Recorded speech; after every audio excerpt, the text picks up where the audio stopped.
All right, so I'm going to do something a little bit different this time. I want to start talking a little bit about some of the things that I do that are a little bit different.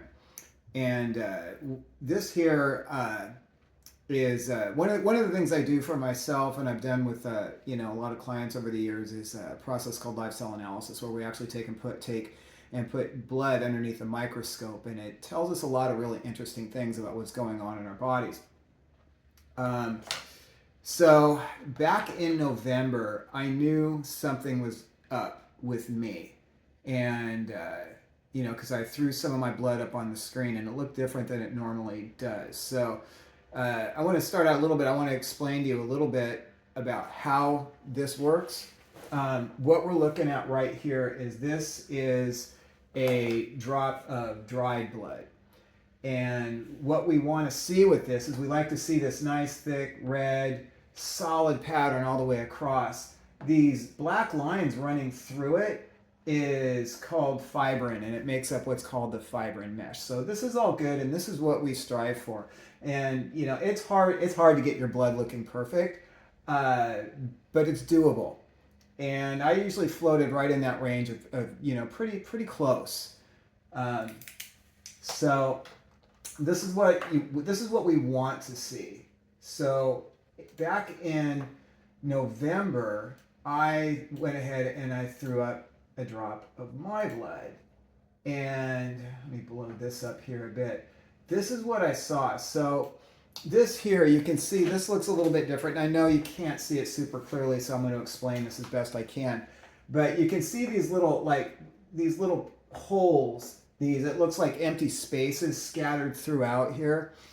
That's not empty space. It's polymerized proteins or the result of free radical damage in the blood.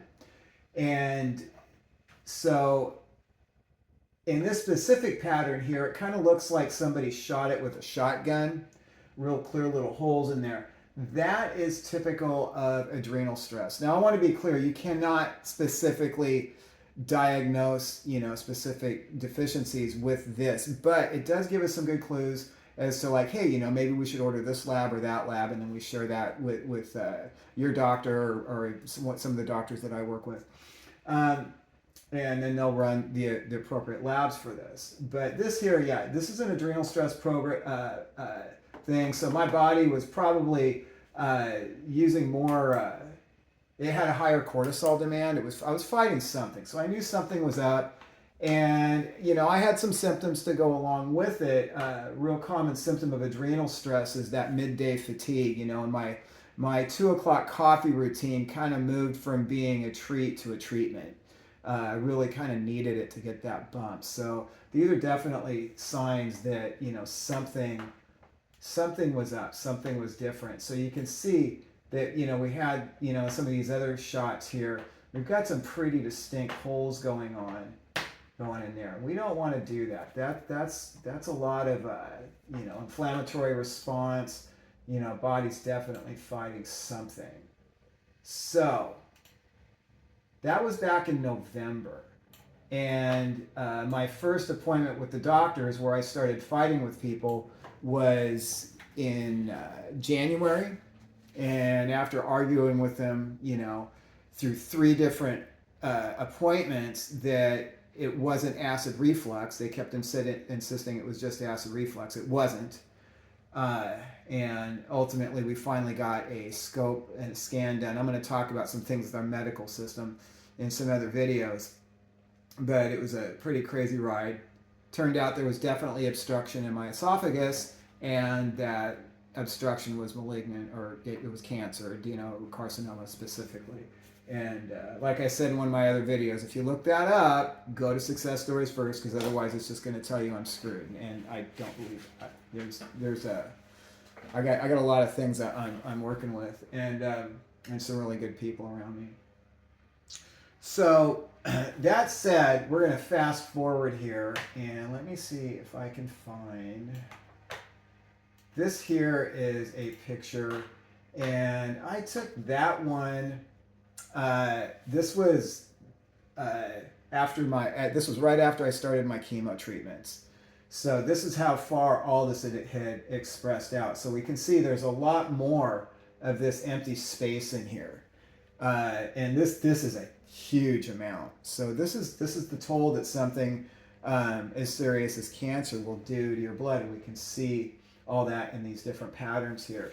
And then we have it. You probably can't see this in the video, but there's these little. It kind of looks like little white dots or little air bubbles or something in here. They're actually little crystals. And they're called sialic acid beads.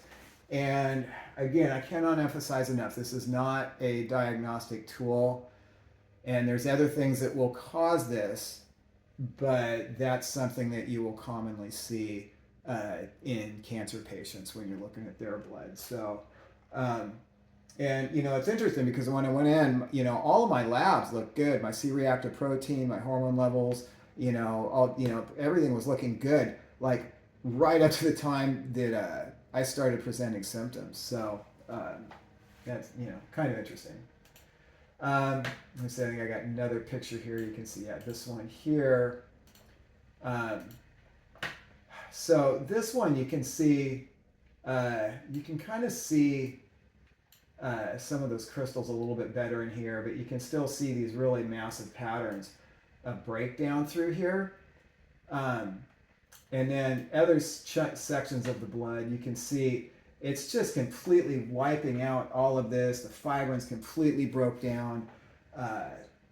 So I'm going to be getting some labs that my doctors have been reluctant to order, but they're starting to play ball. I'm going to be getting some hormone panels done and some other things. And I'm pretty sure that we're going to see some things that are off a little bit that. So we're going to work on some things how we can naturally restore that. The underlying philosophy that I've been trained with and I work with people is no matter what you're dealing with, is you want to do everything you can to restore your body to its optimal level of health, and then it generally has the tools it needs to deal with whatever you're working with. So in this case, I'm trying to offset the effects of the chemotherapy because it was really necessary for me to do that because this was progressing so fast. I wouldn't have made it past May. It was pretty uncomfortable. I haven't really gotten into all the details, but it was a pretty rough ride. So now I just need to do everything I can to restore my body, and we will go from there. And I'll be sharing a lot of the different things that I've been doing, and some new things I'm going to be adding in. So the other thing here, another one that we look at, let me pull up an example sheet here to explain this. So we also look at live blood. So that's dried blood. We take the drop, we let it dry, little process for that. The other thing that we look at is we look at live blood. And when so when I'm looking at live blood, where did it go?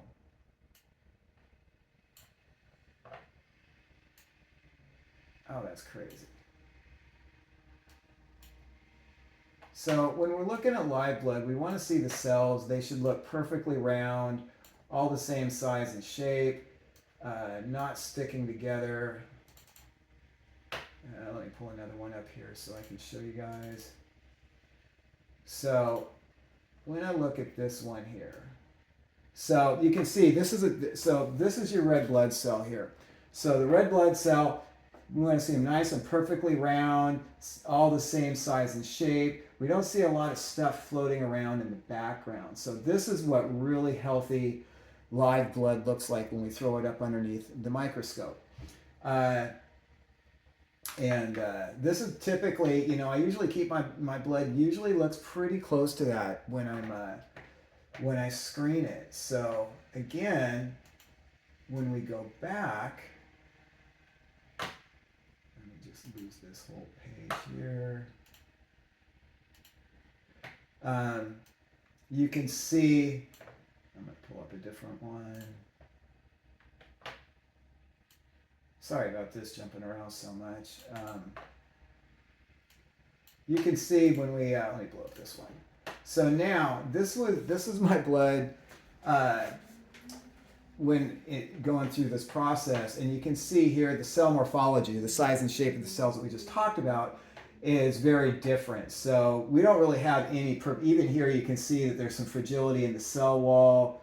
This isn't a really big deal right here, but you can start seeing this difference in the size and shapes. So that has a lot to do with how the cells are developing, and there's a lot of things that you'll notice symptoms of that, of fatigue and stuff like that. I'll explain that in more detail in some other videos. But then you see how the cells really kind of start breaking down. You get these little ovulocytes in here, and that's the thing that we want to really start trying to clean up. So yeah, you can see a lot of that fragility of the cell walls in here. We also see a lot more fragmentation, things, platelets in the background. So you can see this has a very, very different look than what we would typically want to see. So boosting your B complexes. Most of us are really low in B complexes. Iron, E, your folic acid, the things that our bodies use to build healthy blood cells, are things that are going to be really beneficial for me. And right now, I would wager that if I threw my blood up now, it's probably it's at least this.